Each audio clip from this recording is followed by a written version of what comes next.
Hello everyone. A DBMS is a software application that enables the creation, organization, and management of databases, allowing users to efficiently store, retrieve, and manipulate data. Applications of DBMS. HR management, via employee table. Customer relationship management, via customer table, order table. Inventory management, via product table, order table.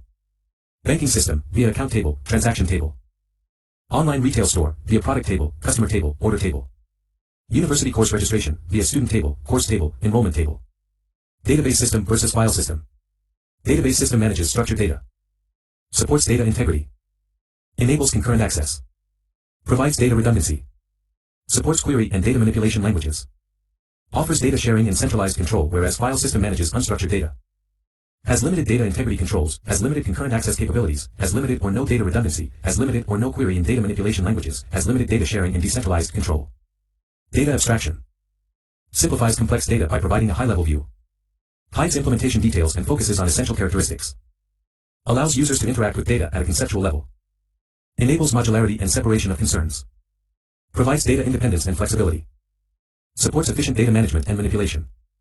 Free level of data abstraction. Physical data abstraction focuses on the storage and organization of data at the physical level, dealing with how data is stored on disk or in memory.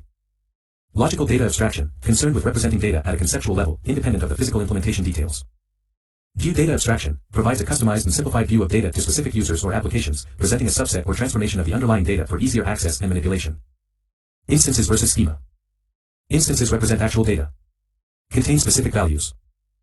Change frequently, have instantiation of schema, can be different for each record, whereas schema represents the structure of data, contains metadata and definitions, typically remains static or changes infrequently, has blueprint or design of the database, applies uniformly to all records. Instances example, a specific row in a table, whereas schema example, the table definition with column names and data types. Thank you.